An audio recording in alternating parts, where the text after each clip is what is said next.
Code Egg ternyata hadir kembali dengan film sequelnya yang terdapat di Netflix. Film yang bergenre action fiksi ilmiah yang justru menjadi daya tariknya. Yang mau tahu film keduanya itu seru atau enggak, Sinemania bisa tonton review aku ya.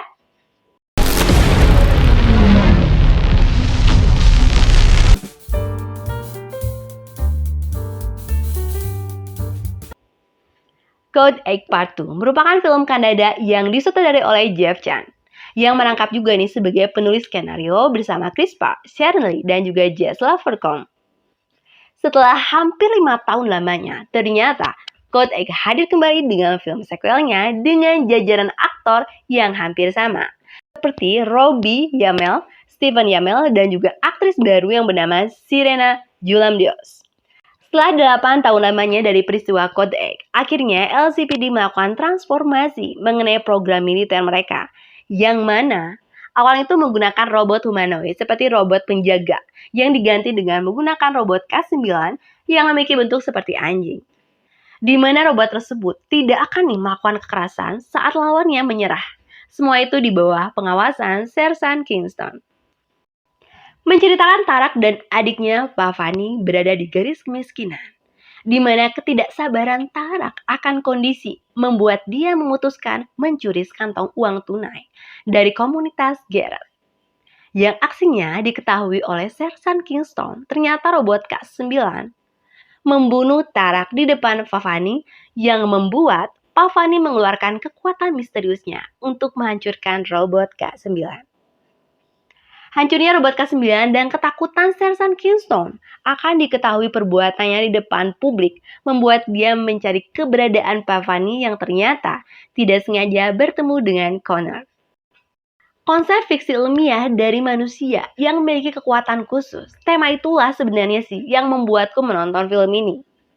Jika dibandingkan dengan film prequelnya di tahun 2019, film yang baru dirilis ini udah ada peningkatan yang agak better, walaupun sedikit sih.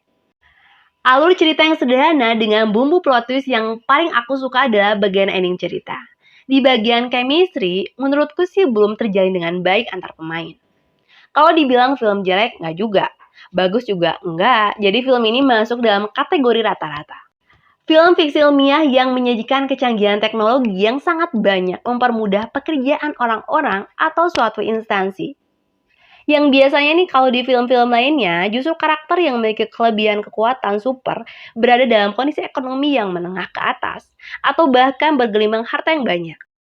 Tetapi justru di sini bertolak belakang sekali. Inilah hal yang berbeda yang dibilang unik sih menurut aku. Arahan warna pada film Code Egg memiliki tone kedap. Memang ada juga CGI yang ditampilkan, tetapi penggunaan CGI yang menurutku masih tahapan dalam standar. Menampilkan journey yang harus dilalui oleh Pavani dan juga Connor, yang harus berpindah-pindah tempat. Sebenarnya secara keseluruhan sih lebih mengeksplor keadaan kota, rumah, tower, dan juga jalanan. Beberapa plot twist yang disimpan di bagian pertengahan dan juga akhir cerita yang cukup bisa dinikmati. Di akhir cerita yang berakhir dengan happy, semua menjadi damai dan juga tentram pada tempatnya. Di film Code Egg Part 2, tokoh yang paling aku suka adalah Pavani yang dibawakan oleh Serena Julamdios. Walaupun dia karakter yang muncul di sequel kedua, yang dimana memang cerita ini lebih berfokus pada Pavani dan juga Connor. Karakter Pavani bisa menyeimbangkan sih dia dengan lawan mainnya. Adanya tokoh villain yang berbeda yang dimunculkan dengan film prequelnya. Dan inilah dia, villain yang bernama Sersan Kingston, yang dibawakan oleh Alex Malari Jr., yang merupakan aktor Kanada keturunan Filipina yang banyak memainkan film. Karakter yang dibawakan sebagai seorang Kingston masih sedikit kurang dominan. Dia diceritakan sebagai petugas polisi yang memiliki relasi politik yang banyak, sehingga memiliki kekuasaan. Tapi ya gimana ya, masih kurang seremnya. Tetapi, baik itu pemeran utama atau film memang imbang sih di film ini. Rating IMDb 5,7 dari 10 dan rating perbeda aku 6 dari 10. Thanks for watching.